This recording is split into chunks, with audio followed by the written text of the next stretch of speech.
Welcome to the One More Boom podcast, where we are a different breed. This is more than just a space for oil field and pipeline professionals. It's a community built for those who refuse to settle for the ordinary. You're here because you're ambitious, resilient, and driven to excel. At One More Boom, we're both more than just work. We're both thriving under pressure, breaking new ground, and pushing limits. This is your place to connect, learn, and grow with others who live for the challenge. You're not average, you're a different breed. Welcome to the One More Boom community. One More Boom podcast, baby. Welcome back, Nick. Good to see you again, man. Man, it's been a while. It's good. Yeah, it's super good, man. I'm super excited about this episode because we get to dig into Nick Gemmell. Oh my goodness. Are you ready, Nick?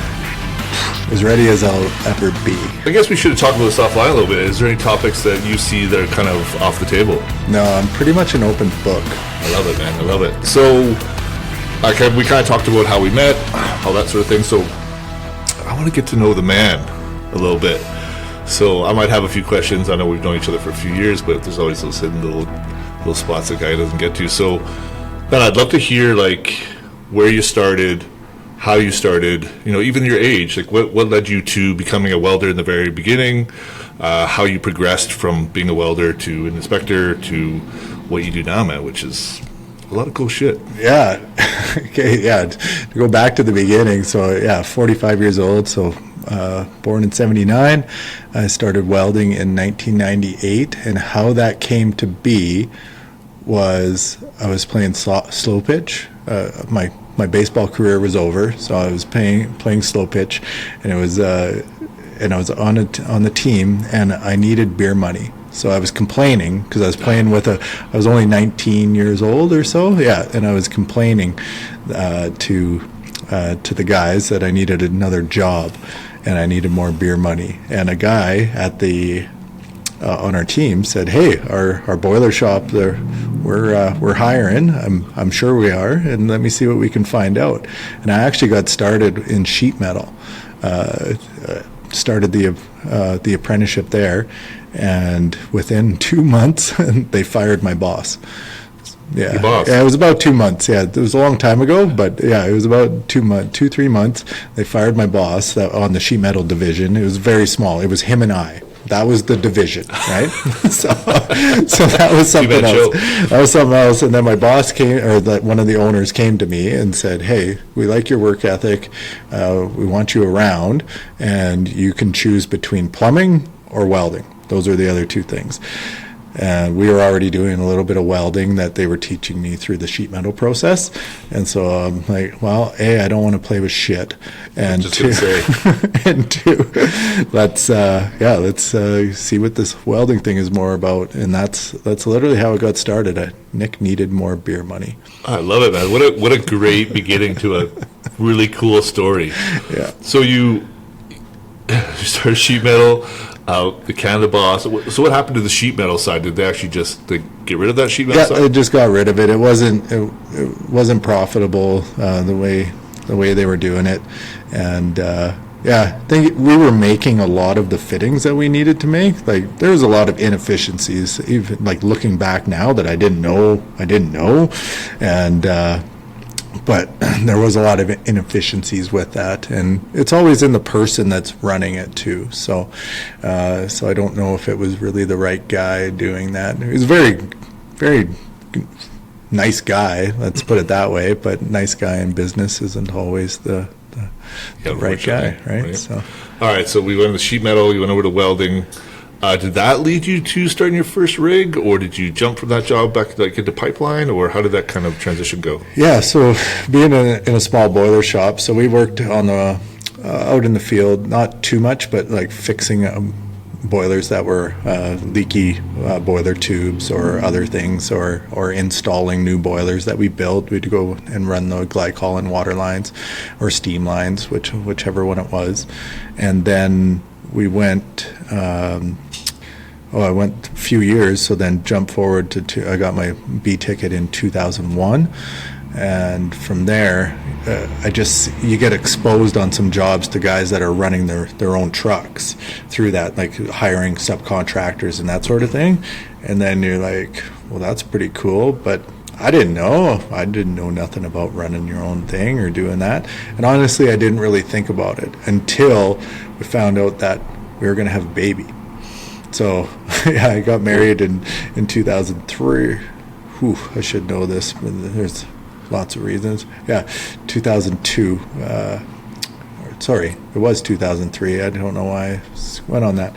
So we won't tell her if you know. Yeah, exactly. She'll never listen to this anyways, but it's okay. Right. So we were going to have a baby. So 2004, found out, and then I was like, man, we need to make some more money. We need to, like, that's where my brain was. I was like, man, if I'm going to have a family, I want them to be protected. I want them to have lots of money. So then I literally didn't even tell my wife, and I quit my job, bought a truck.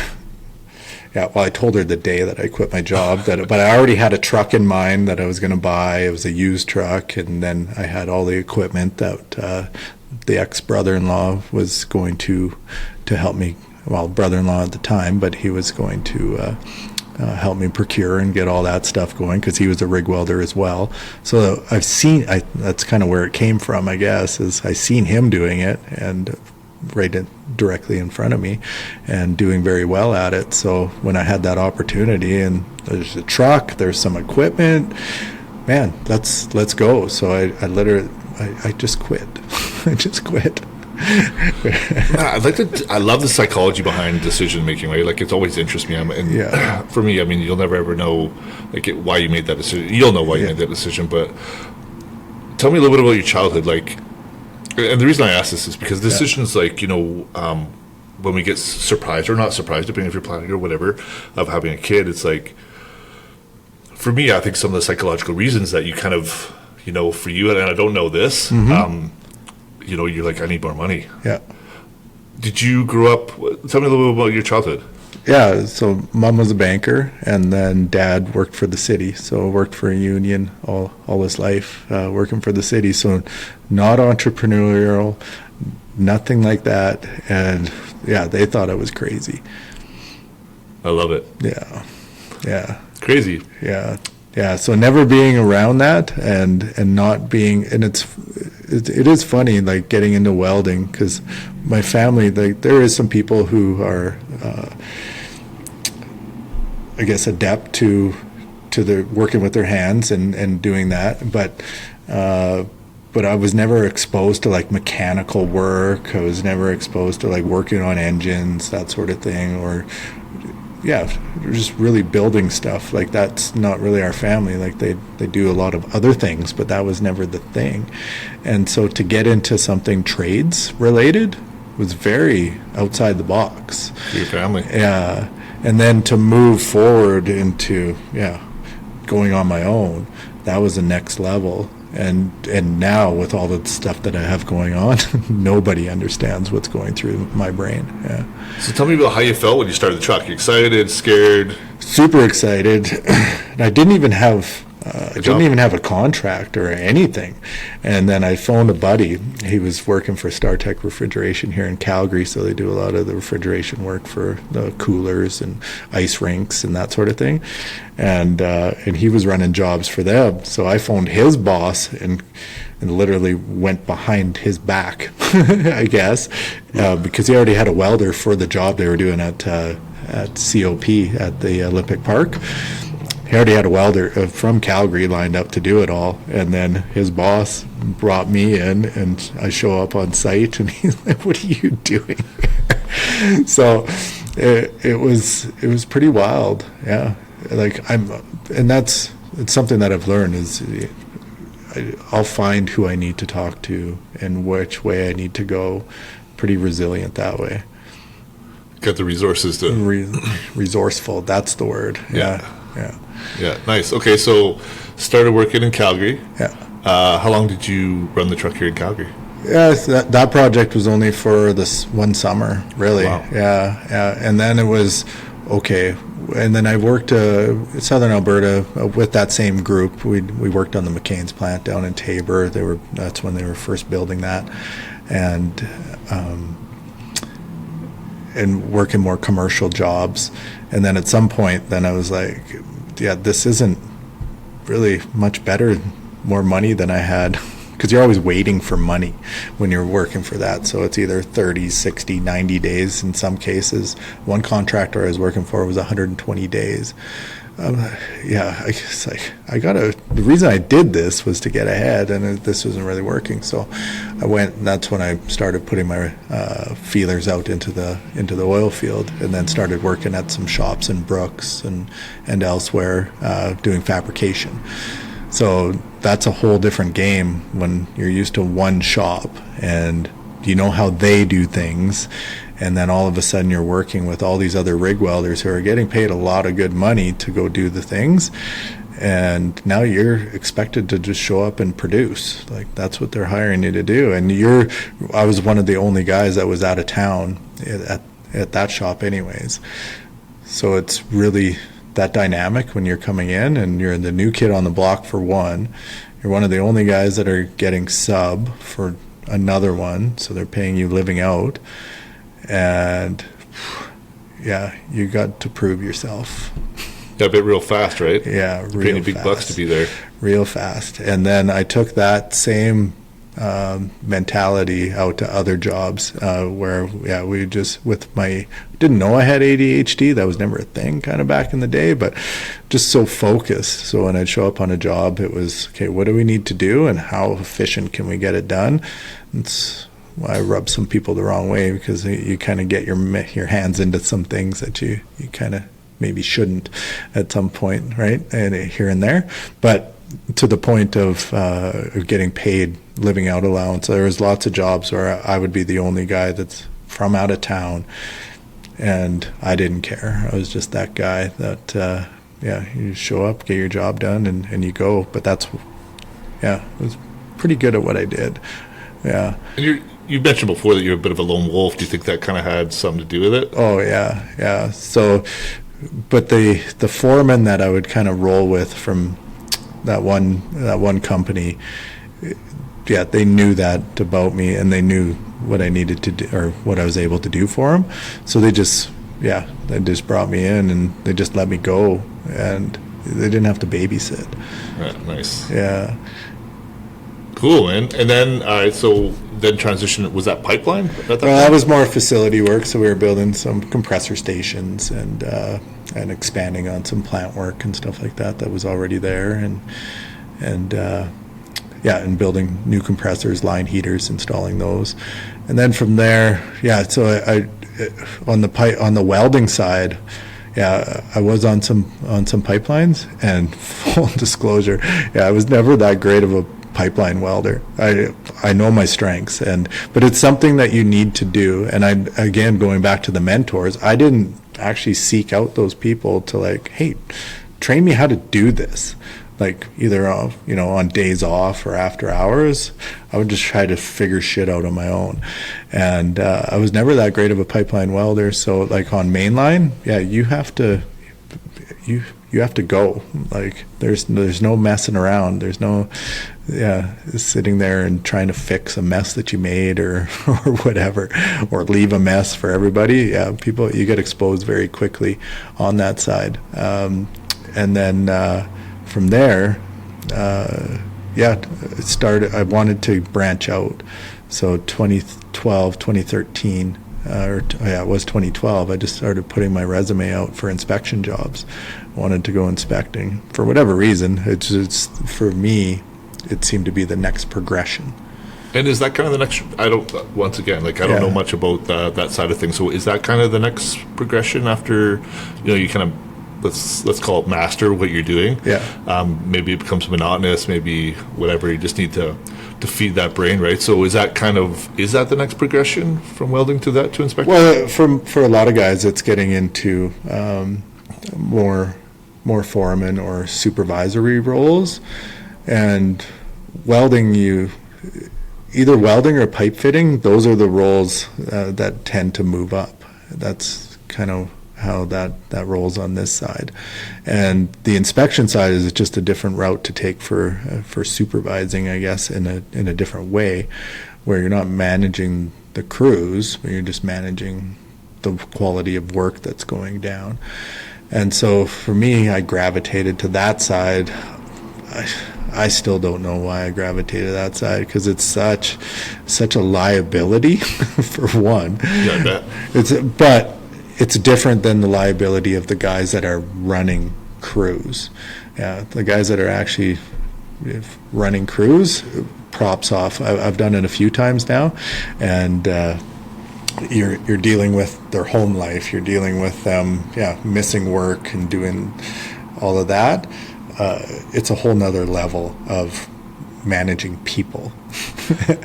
Whereas if you're on the inspection side, you don't care if they show up or not. You just need somebody to show up. It doesn't matter who. So if they're sick or whatever, as long as someone's doing that job that person was supposed to do, you don't really care per se, as long as they're competent and they're able to do that work. Right. I'd like to get back a little bit. You were saying like you didn't seek out a mentor. Yeah. Tell us why. Like, and from my experience, or from oilfield experience in the last 20-odd years, is you don't really seek out mentors. You figure it out yourself. Scared to ask questions because you don't want someone to replace you. Yeah. Maybe a little bit of ego. And do you think that has a lot I to do? think 100%. The ego grows as you move up the chain, and then and asking questions. That was my thoughts. Was if I asked a lot of questions, you'd be exposed. You'd be exposed to but it works the opposite if you ask the questions in the right way. If you're asking questions because either you want validation that your decisions were right, or because you truly don't know something, now I want people to ask me those questions. Absolutely. If they don't know, because that's where people get hurt, and two, that's when mistakes happen, and you can't have that. So, but it also gives a chance for those people to grow. I don't like people coming to me with problems. I like solution-based questions where, hey, this is what's going on. I see this, or this being the solution to this. What do you think is best?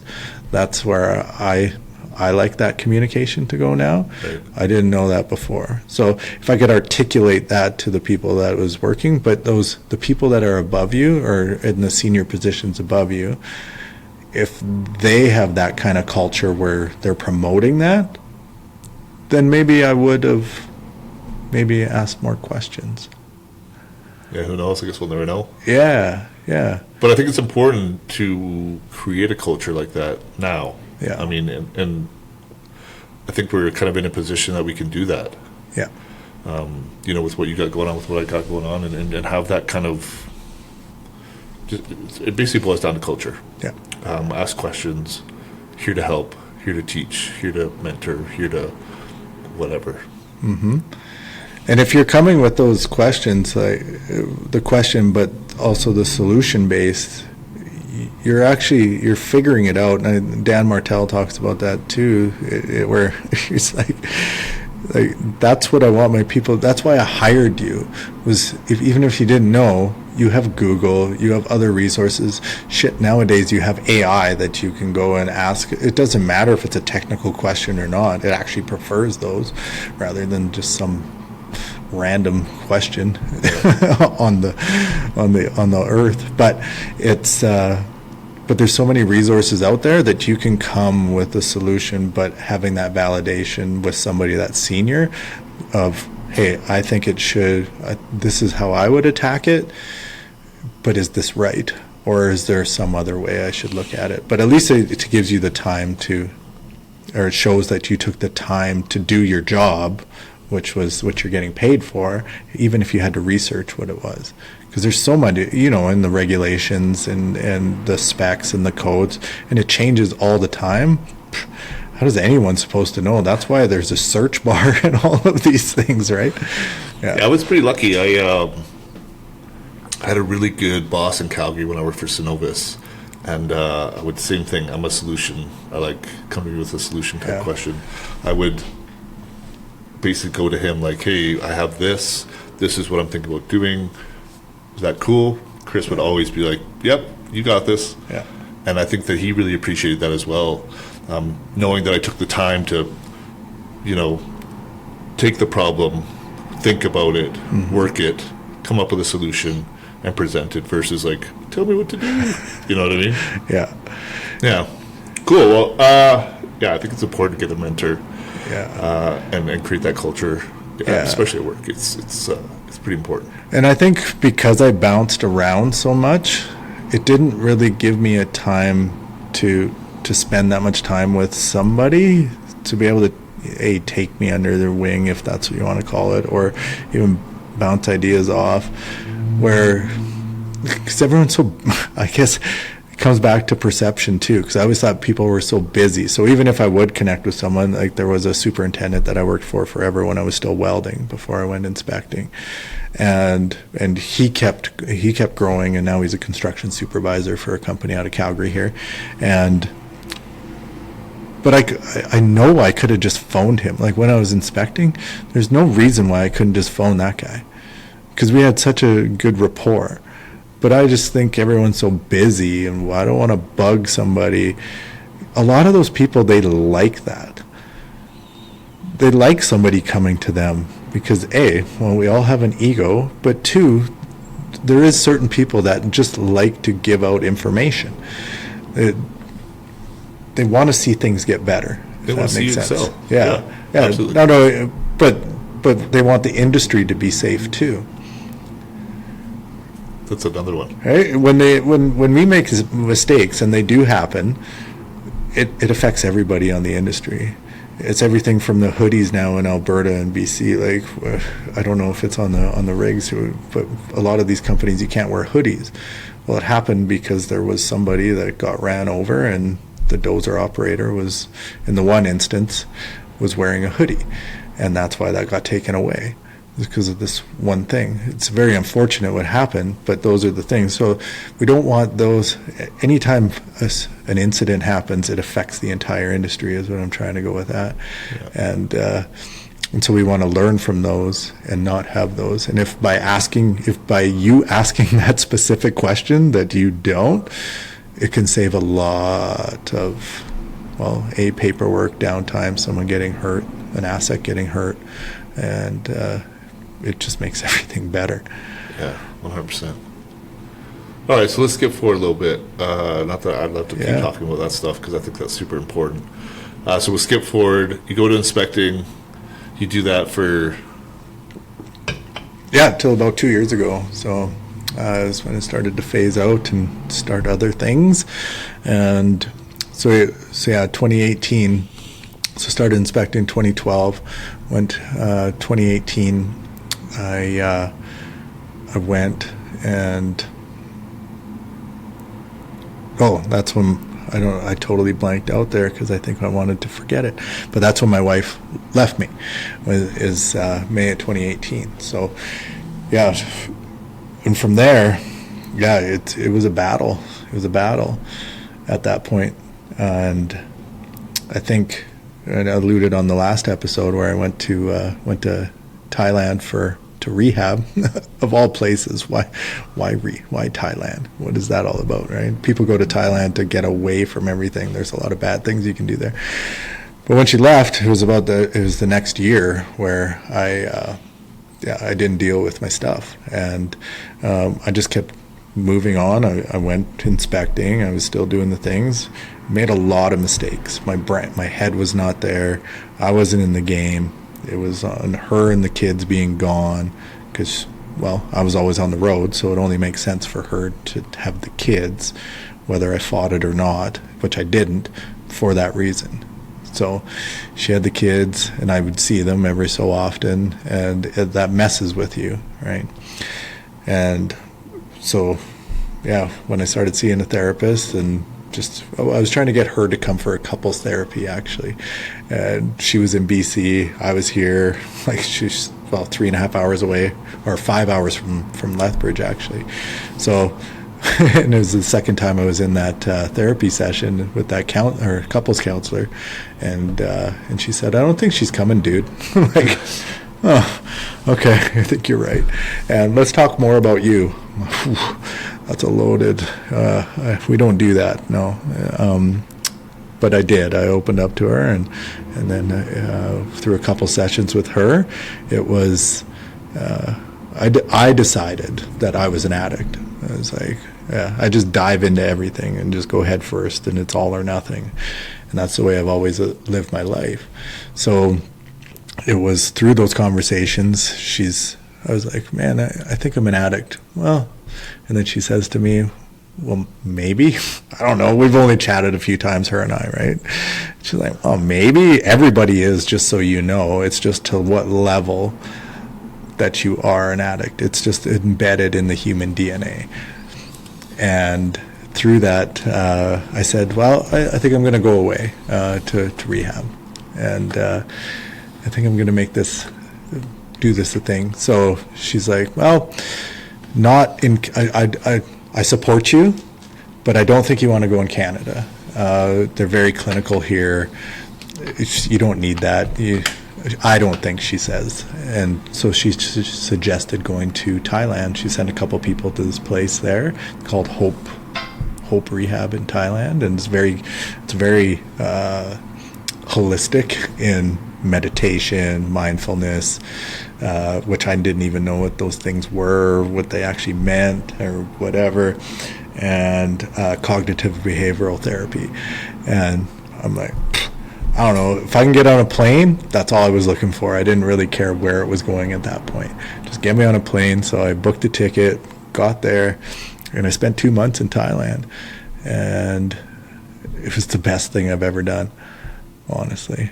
Man, I can imagine. I mean, we've talked at length about it, but do you want to dive into it a little bit? Yeah. Like, I was there there was everyone from a 16-year-old girl from Brisbane to a professional poker player that was there. Like, it was just, and then some old divorced wives that from Europe. There was a lot from Europe actually there that were alcoholics. So just seeing that mix of everyone came from a different aspect of life, but they all ended up in the same place for whatever reason.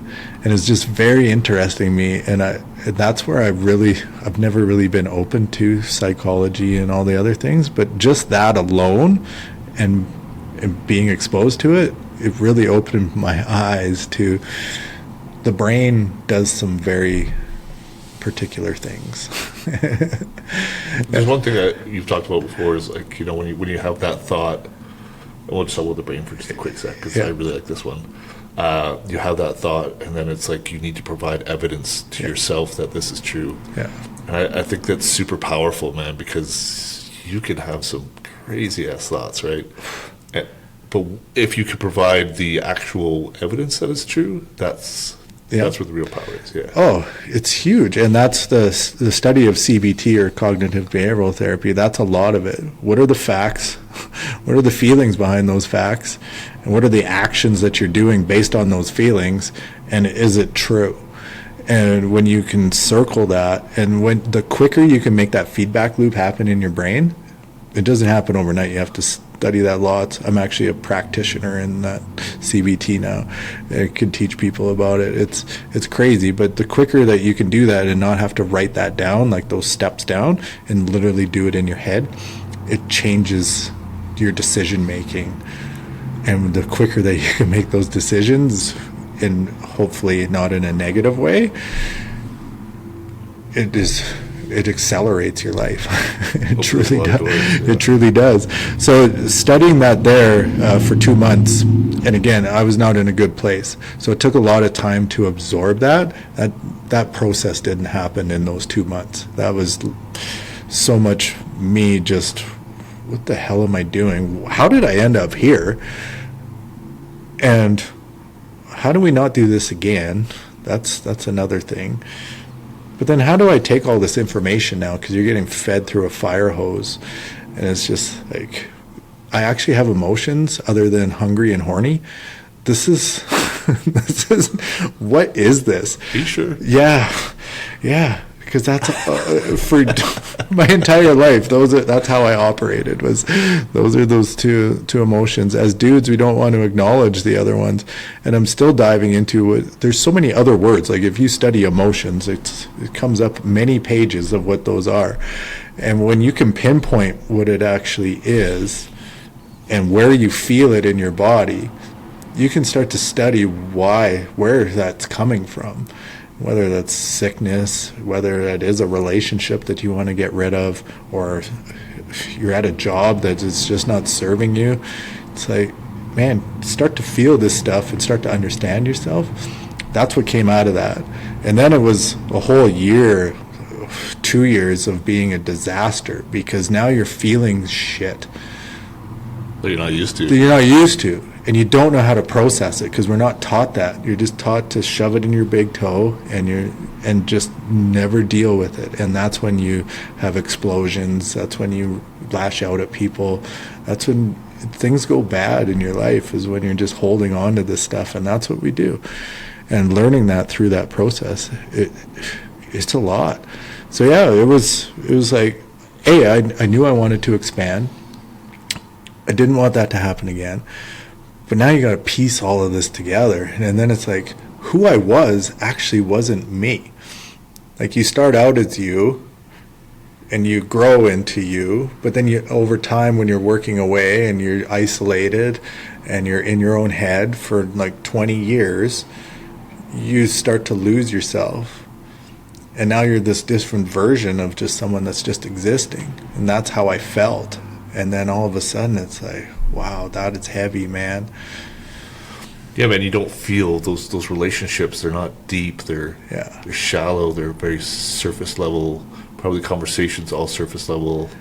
Yeah. There's no real connection. Yeah, even with your wife and your kids, because in order to be able to manage that for 2-3 months at a time of being away and doing the things, that's unfortunately it protects you. And sometimes it's for good, but it's not long term.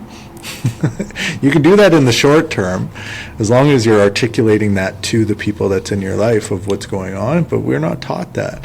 You're not taught, and you don't want to seem weak by telling. So there's ways to do that, and that's another reason for the community is a way to, and why we're doing this podcast, I feel, is to be able to have those conversations. And when you can have those with the like-minded people, and your wife is still protected, because a lot of the stuff they don't need to know. They shouldn't know, honestly. You can have the conversations that, hey, this is going on in my head or whatever, but I really think that it should be contained to your circle, and of having that supportive circle where, she doesn't need to know everything that's going on. I agree with you, Nick, 100%. It's, obviously it's been a long road for myself, and keeping some of those things in your circle versus putting that on your family, I don't think there's any good from it, man. Honestly, we're also different. We're men, and they're women, and we are different. Yeah. We deal with things differently. We express things differently. So in order to have a community, to build a community, I think it's going to be so cool to hopefully, bring together these connections inside this community, and let these guys and girls have these conversations, these real life conversations. Because once I started having these conversations with myself and realizing all these things, just like you did, I was able to talk to other men that were, they don't want to talk about it, but if you can pull a little bit, they'll open those floodgates. And then it's just it's a mini community in itself, right? Where you can have these conversations, because we still want to protect the ones we love, and they don't need to know everything that's going on inside us. Yeah. It was very interesting when I first started coming out of rehab and I started posting what I was doing. I had like 300 friends or whatever. Now it's used for a business page or whatever, so it's grown. But it was crickets, man. It's crickets when you're posting about feelings and you're posting about other things. Like from the outside looking in, it would look like a train wreck. If I go back, and I haven't deleted anything, anyone can go back and look. And I did that for a reason, because it shows a progression, right? But if you took those things that were in your head and you were able to articulate it, there's so many people that would have those same stories and that same rhetoric that they would be able to put and jot down. I was never taught to journal. I was never taught to do the things. I use social media now for journaling. That's why when you asked at the beginning, is anything off limits? I've pretty much posted everything that we've talked about here today at some point, at some length. And it's really interesting. And the feedback that I get the odd message every now and again of like, hey man, I can't believe that you said that, or I can't believe you're doing this, but I love it. It's good. Keep doing it. And it's scary because people think when they're vulnerable on social media or in life, but especially on social media, especially on a platform like LinkedIn, with a very professional page, that they're going to hurt their career. Guaranteed someone in that boardroom or someone that's on that job site is going through whatever that you're posting. As long as you're not a victim in that post or that message that you're putting out, you're okay, man, because somebody's going to read it and somebody's going to resonate with it, and they're going to take that away, and they have a chance to be able to turn something around in their head, going back to the facts and feelings. It's like, man, I never looked at it that way before. Wow, that is a cool perspective. Oh, I never saw that before. But if you're not exposed to that, there's a good chance that it's that feedback loop is just going to be the same shitty thoughts, doing the same shitty actions, and getting the same shitty results. I say shitty, but it's just the same results. The same, and your whole life can go on like that, and you won't move the needle at all. Yeah, I agree with that, man. I think that it opens up the conversation too, right? When you're open and honest and vulnerable. I definitely 100% agree with, like, as long as you're not coming across like a victim, because I think that is, I don't think that's the right way to do it. But what I do think is, like, when you make posts like that, it opens up the conversation. So, and just so you guys know, like, my DM's always open, Nick's is always open. Like, if you want to have a chat, if you want to, we post something that you're like, shit, I feel that. I really feel that. Yeah. Man, I'd love to talk. So yeah. Does Nick. So we'd love to have these conversations with you, if that's something you're feeling, and maybe hopefully you join the community. Yeah. And I guarantee you there'll be lots of that going on in there. And I'll say even the negative, even if you think the total opposite, I want to hear it, because then it means that somebody actually read it. Yeah. It opens up the conversation, right? It opens up the conversation, and it's bigger than that. It's like, yeah, there's a reason why there's a left and a right, and there's politics, and there's truth in the middle of all of this. But if you don't have the conversations and you're so closed off, yeah, so those are the people that we don't want in the community, because it's really, you just want open and honest conversations, and there's debate. There's reason on both. But coming from the place of personal growth, there really isn't a lot of debate. There's debate on, one method or another, but it's not. If someone's taking action to move forward, how could you not promote that? Yeah. And how could you not cheer for that? That's exactly it. And I want to build a community where we're cheering everybody on. Yeah. That's going to be the cool stuff. Everybody starts at a different point. Yeah, whether you have hit bottom or man, the really people that would benefit the most are thinking that they will never hit bottom. Those are the people that I really hope listen and at one point, because everybody gets taken out at some point. It's some level you're going to get taken out, and especially if you think that's never going to happen, you're going to get hit in the face harder than almost anybody. Trust me, that's how my separation and divorces happen. And it's divorce. Only once. I was only whoa. Hey, just the one, eh? Whoa. Yeah. So, but it's really important is to be able to encourage. And when you start encouraging your people around you, then that feeds and your family sees that, and your kids especially, nowadays their kids, they really don't get pushed. They really don't. They just want you to have a good little worker bee that goes to work and do the thing. They don't push you. Participation trophies, all the things. The world's competitive. The world is so competitive, and it's so easy to win these days because nobody is putting in the work. They've been so sedated, they've been so pushed around that they're just in their little corner making their salary that they can get cut loose tomorrow.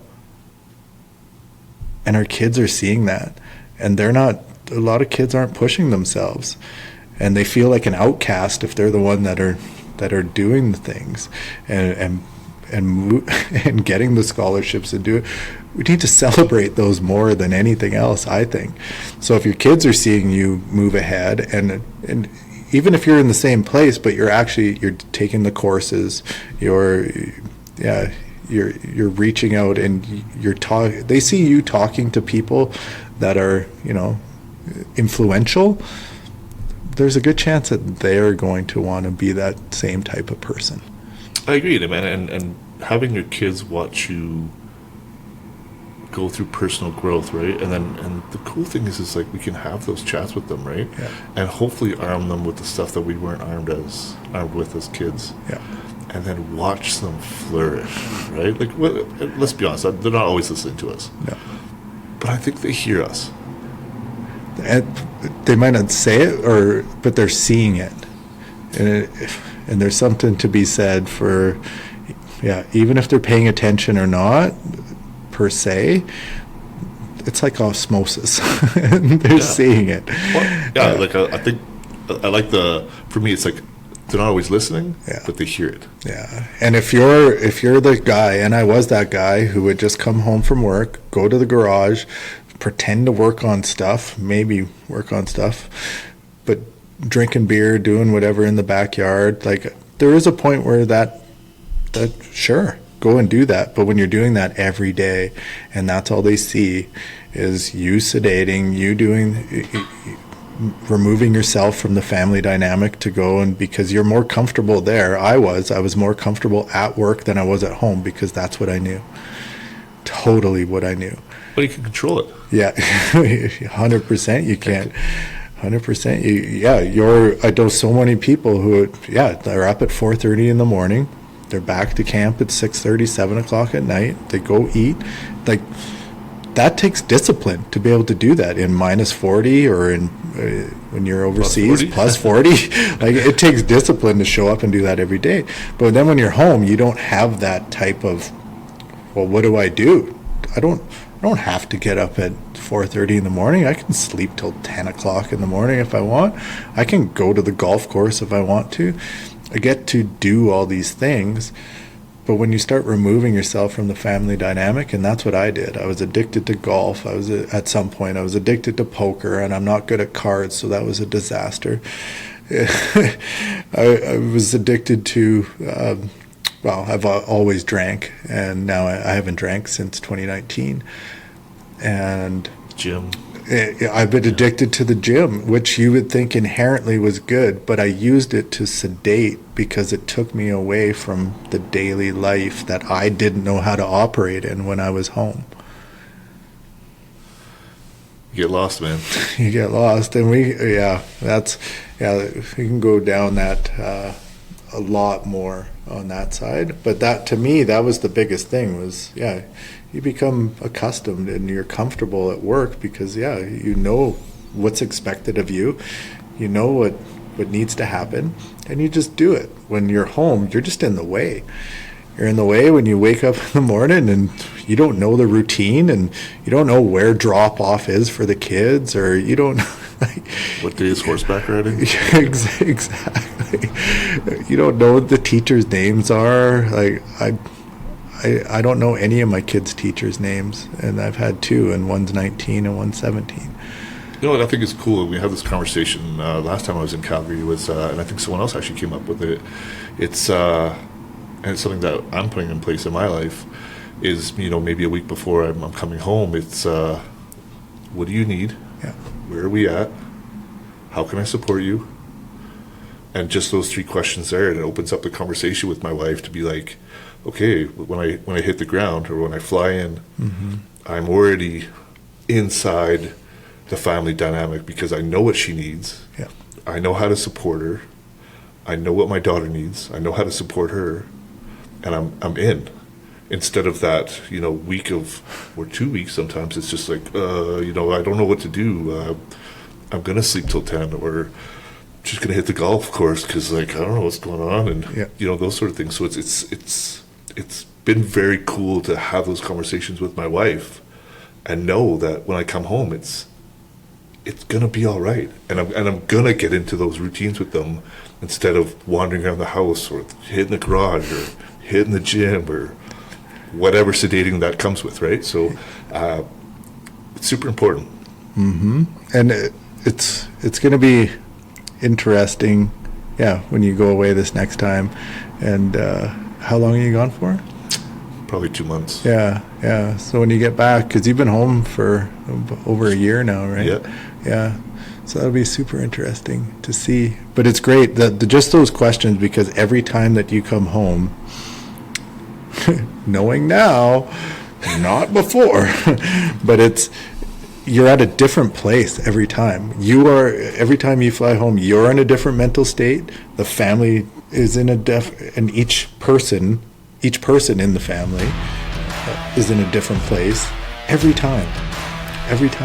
They might feel really good about where you're at, or like together, or they might be pulling away, but having that conversation will be huge. So I'm excited to see that's all implemented.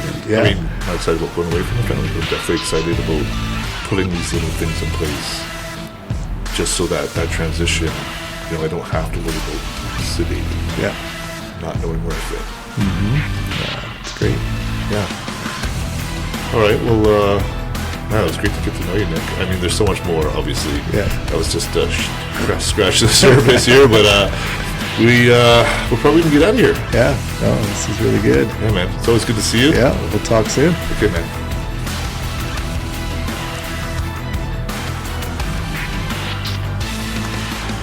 That's it for today's episode of One More Boom podcast. Remember, you're part of a community that doesn't settle for the status quo. Here, we push boundaries, support each other, and thrive under pressure. Whether you're out in the field or leveling up your career, we've got your back. Stay connected, stay driven, and keep embodying the grit of a different breed. Until next time, keep pushing forward. Together, we'll achieve more. Thanks for tuning in, and we'll see you on the next episode of One More Boom.